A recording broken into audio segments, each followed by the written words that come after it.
wabarakatuh. Halo teman-teman semuanya. Perkenalkan, nama saya Sinta Aurora Ramadansyah dari Universitas Al-Amin Perenduan Sumeneb Madura, Prodi IKT semester 2. Dalam kesempatan kali ini, saya akan membahas tentang perkembangan sejarah retorika dan 3 unsur penting di dalamnya. Teman-teman, pernahkah kita bertanya, mengapa ada seseorang yang ketika berbicara mampu membuat banyak orang percaya, tergerak, dan bahkan mengikuti apa yang ia katakan? Tetapi, di sisi lain, ada juga orang yang berbicara panjang lebar, tetapi sulit dipahami dan tidak menarik perhatian. Hal tersebut terjadi karena adanya kemampuan retorika. Teman-teman, ada yang tahu nggak apa itu retorika?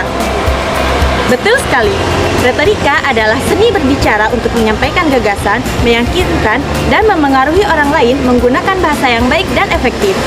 Retorika bukan hanya sekedar berbicara, tetapi bagaimana seseorang mampu menyusun kata-kata, mengatur emosi, membangun kepercayaan di hadapan pendengar. Jadi, retorika sangat sekali dibutuhkan dalam kehidupan. Perkembangan retorika dimulai pada era Yunani kuno sekitar abad ke-5 sebelum Masehi, tepatnya di kota Athena.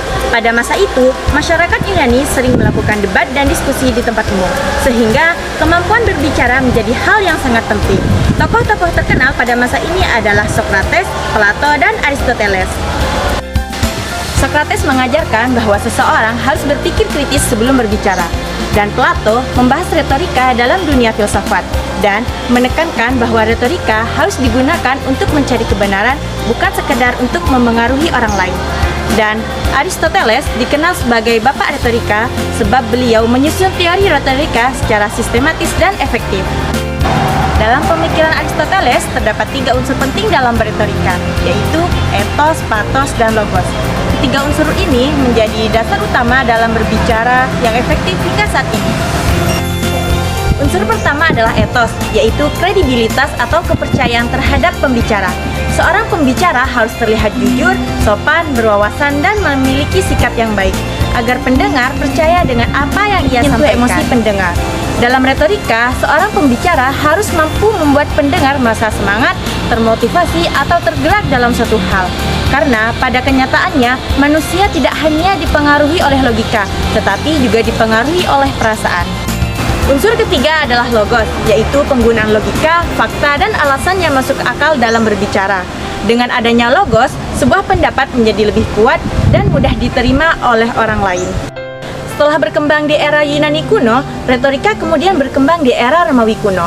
Pada masa ini, retorika digunakan dalam bidang hukum, pemerintahan, dan pidato kenegaraan.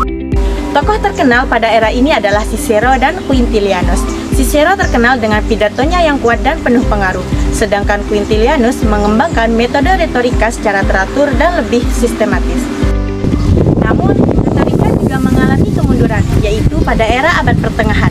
Pada masa ini, retorika lebih banyak digunakan dalam bidang keagamaan, seperti khotbah dan penyebaran ajaran keagamaan.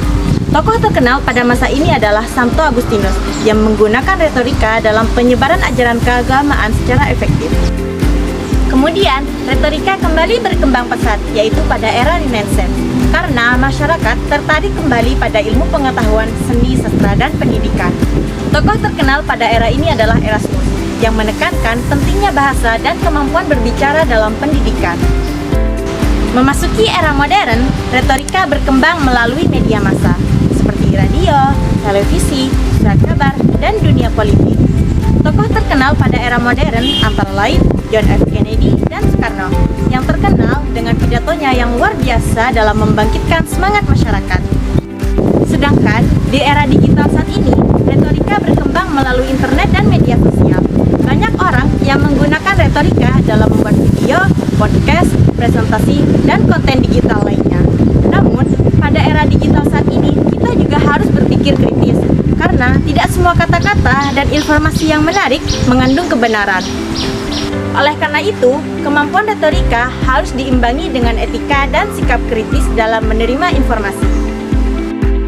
Teman-teman, kita sebagai generasi muda pada era digital saat ini tidak hanya dituntut untuk mampu berbicara dengan baik, tetapi juga harus bertanggung jawab pada informasi yang kita sebarkan. Karena pada akhirnya, kata-kata bukan hanya alat untuk komunikasi, tetapi juga memiliki kekuatan untuk memengaruhi cara berpikir dan tindakan manusia. Sekian dari saya mengenai perkembangan sejarah retorika dan 3 unsur penting di dalamnya. Mohon maaf apabila terdapat kekurangan dalam penyampaian.